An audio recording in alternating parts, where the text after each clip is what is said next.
Hi, everyone. We're on Patreon. Find the link in the show notes. Show off your love for being curious with the official Info on the Go merch. Whether you're sipping your coffee from our sleek mug, staying warm in one of our cozy hoodies, or rocking that fun fact inspired t shirt, or just carrying one of your essentials in our reusable tote bag, you'll be repping curiosity and style everywhere you go. Each item is designed with our curious, on the go community in mind, and every purchase helps support the show. Wear it, sip it, carry it. Info on the Go is more than a podcast, it's a way of life. Patreon, find the link in the show notes.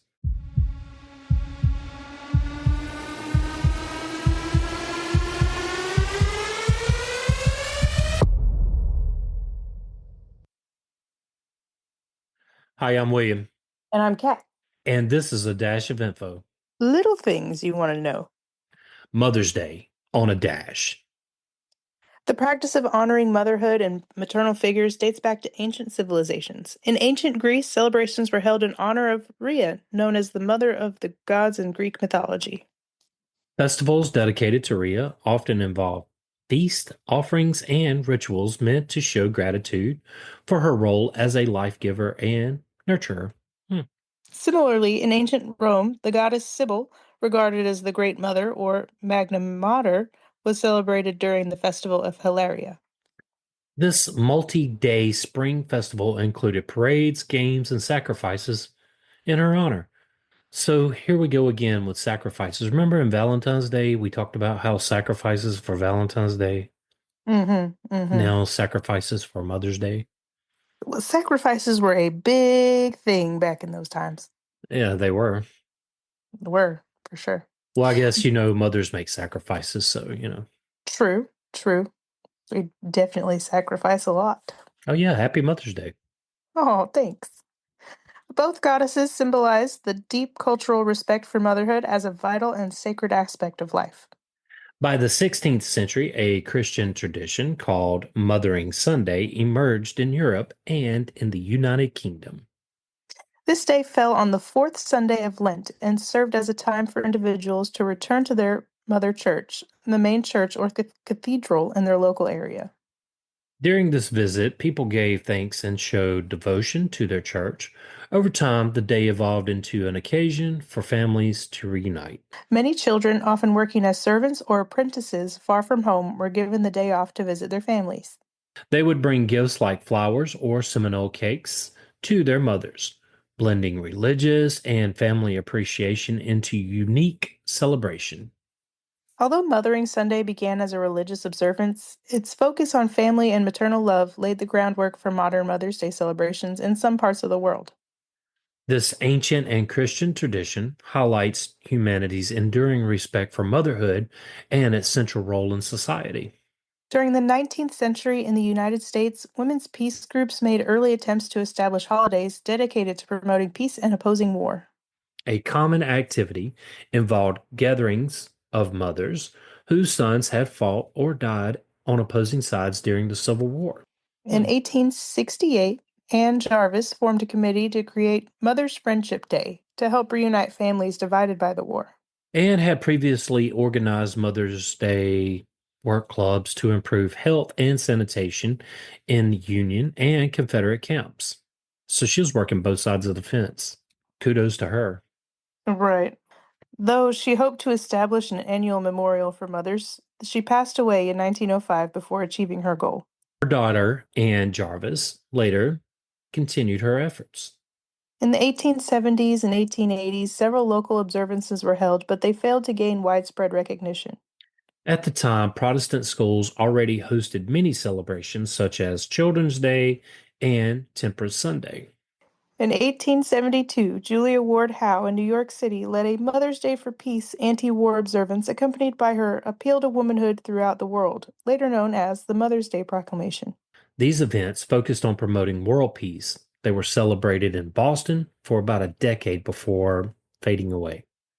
In 1877, a Mother's Day event in Albion, Michigan arose from a temperance-related conflict. Juliet Calhoun Blakely stepped in to deliver a sermon after a local pastor was distressed by anti-temperance groups' actions against his son. Inspired by her, her sons launched a campaign to honor mothers, prompting the Methodist Episcopal Church in Albany to dedicate the second Sunday in May to mothers during the early 1800s. In 1904, Frank E. Herring of the University of Notre Dame began advocating for a National Mother's Day. Inspired by students sending postcards to their mothers, he called for a nationwide day to honor mothers and continued his campaign for decades, or for a decade anyway. By highlighting the critical role mothers played in the lives of great men and emphasizing their importance, Herring helped lay the groundwork for the eventual establishment of Mother's Day. Well, there couldn't have been great women during this time because, they were being suppressed, right? Right, right. Right. We go from being revered to being suppressed. Mother's Day, as we know it today, was established by Anna Jarvis after her mother, Anne Jarvis, passed away on May 9th, 1905. Anna worked with Philadelphia merchant John Wanamaker to create the holiday and always claimed it was her own idea, without acknowledging earlier influences like Julia Ward Howe's efforts or Protestant school celebrations. The first small Mother's Day service took place on May 12th, 1907, at Andrews Methodist Episcopal Church in Grafton, West Virginia, where Anne Jarvis had taught Sunday school. Well, that was really nice. Hmm. On May 10th, 1908, the first official Mother's Day service was held in the same church alongside a larger celebration at Wanamaker's store in Philadelphia. By the following year, Mother's Day was widely celebrated in New York. Anna Jarvis dedicated herself to making Mother's Day a national and international holiday. In 1910, West Virginia officially recognized the holiday, and other states quickly followed. On May 10th, 1913, the House of Representatives called the government officials to wear white carnations in honor of Mother's Day. On May 8th, 1914, Congress passed a law designating the second Sunday in May as Mother's Day. President Woodrow Wilson issued the first national proclamation for the holiday the next day, encouraging Americans to honor mothers, especially those who had lost sons in the war. Later in 1934, President Franklin Delano Roosevelt approved a stamp to commemorate Mother's Day. In 2008, in the U.S., the House of Representatives passed resolutions honoring the holiday. Today, the original site of the Mother's Day celebration at St. Andrew's Methodist Church in Grafton is recognized as the International Mother's Day Shrine and a National Historic Landmark. Anna Jarvis also trademarked the phrases Second Sunday in May and Mother's Day in 1912. She emphasized that Mother's Day should be singular, focusing on each family honoring its own mother, not all mothers collectively. This spelling has been used in official documents and presidential proclamations since then. Mother's Day traditions include going to church, giving carnations, and having family dinners. It's also one of the top holidays for sending greeting cards, with over half of the U.S. households participating. However, some criticize it as overly commercialized, calling it a Hallmark holiday. I've never experienced any overdone things. Yeah, I've no. also never been given carnations. I didn't know about the carnations. I didn't either. And usually I think I talked about it in our greeting card episode or Valentine's card, whatever we did. It was somewhere. We kind of do like the handmade cards here at home sometimes. Right. Carnations became the symbol of Mother's Day after Anna Jarvis handed out 500 of them during the first celebration in 1908 because it was her mom's favorite flower. Well, that's sweet. That is very sweet. Later, churches started giving away carnations, and it became common to wear them. A pink carnation meant your mom was alive, while a white one meant she had passed away. Well, you give white if your mother's passed away, pink if your mother's alive. I give pink carnations. Okay. Well, I hope so. Me too. Over time, other flowers like roses or mixed bouquets also became popular. Mother's Day quickly became highly commercialized. Anna Jarvis, who started the holiday, ended up hating how it turned into a money-making event. She protested buying greeting cards, calling it lazy, and even got arrested in 1948 for speaking out. She regretted starting the holiday because it went so far from her original idea. Today, Mother's Day is huge for businesses. Americans spend billions on flowers, gifts, spa treatments, and greeting cards, and it's the busiest day for dining out. Oh, yeah. I like Tellmail and the fact that I can capture where our family started and my kids can someday add to the story or just learn about where it started. Tailmail.ai is a unique gift. It's not like the ones we listed above. It's for new and established moms. My personal experience with Tailmail has been inspiring.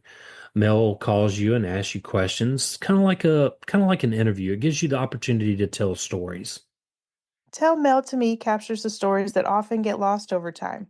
It's a way to hang on to your and your loved ones' lived journeys. It gives you the option to edit the stories or to continue with the existing stories, which is why I think moms would love to capture the stories that will last for a lifetime.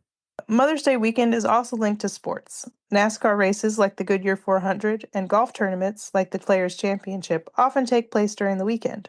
Pro athletes even wear pink to honor the day.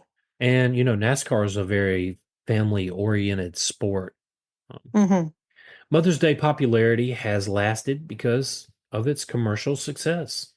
As we like to do things here on Info on the Go, Mother's Day around the world. All right, let's do it. Mother's Day is celebrated on various dates and with diverse traditions worldwide, with many countries observing it on the second Sunday of May, while others have unique dates and customs. Here's a glimpse into how Mother's Day is celebrated in different parts of the world. Here in the United States, it's celebrated on the second Sunday of May, with traditions including breakfast in bed, flowers and cards, and tellmail.ai. Hmm. Mexico, celebrated on May 10th with a focus on family gatherings and special meals. In the United Kingdom, it's celebrated on the fourth Sunday of Lent, a date that varies each year, with traditions like Mothering Sunday, which is a religious celebration. In France, it's celebrated on the last Sunday of May with traditions like giving flowers and cards. Thailand, it's celebrated on August 12th, which is also the birthday of the Queen. Hmm, So I'm assuming that probably will change, maybe. maybe. In China, it's celebrated on the second Sunday of May with traditions including giving red carnations. And we know why, red in Chinese is good luck. And we remember that from our Chinese New Year episode, right? Right. Egypt is celebrated on March 21st, the beginning of the spring equinox. And March 21st is my birthday, so let's rock out. Hmm. In Russia, it's celebrated on two dates March 8th, which is International Women's Day, and the last Sunday in November. In Ethiopia, it is celebrated with a 3-day festival filled with singing, dancing, and a feast that includes a dish made by the mother. All Mm, right, so the mom has to cook, but for 3 days, they're going to have a festival. All right, right. I think Ethiopia has outdone Russia.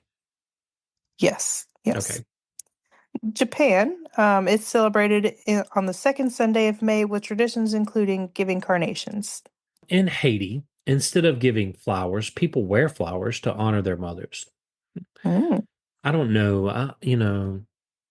Kat, what do you do do you do anything with your mom? You and Casey do anything for y'all's moms? We go out to dinner or at his mom's house, his stepdad usually makes a big lunch and then a whole bunch of the family comes over. Eh, Usually his grandma's there and all that good stuff. you trying to start any traditions with your kids? I have no idea. We don't really celebrate anything, which All is right. weird. I was gonna say, we don't really. I cook for my wife. I'll either make her a card or get her a card. We don't really do the out to dinner thing because it's so crowded. We'll either do it Mm-hmm. before or we'll do it after. And for my moms, I just, I'm kind of like you. I don't really celebrate a lot. I'll call them and wish them a happy Mother's Day and then maybe take them out somewhere down the line to make up for that. But definitely celebrating moms. You know what I'm saying? Right, exactly. They're the reason you're here. Somehow you made it. Absolutely. Yeah. Here on Info on the Go, we want to say happy Mother's Day to all the mothers out there. Yes. Happy Mother's Day. And happy Mother's Day to you too, Kat. Oh, And thanks. that's pretty much all I've got. Kat, that's pretty much all I've got. If you would like to support this podcast, Click the link in the show notes. William and I want to thank you for listening. Yes, thank you. Join the Facebook group at Info on the Go Share with us your show ideas. or ask us a question. Subscribe and follow us wherever you get your podcast. Send us a text using the link in the show notes or leave a review. Email us at, infoonthegopodcast@gmail.com. and yes, that is all one word. Till next time. Stay curious.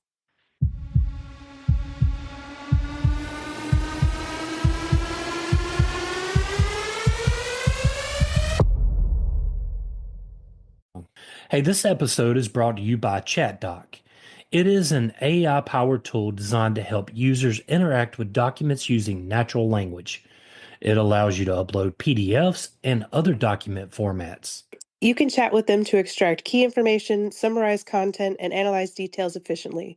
With ChatDoc, you can click on any word in the AI-generated answer to jump to the cited sentence.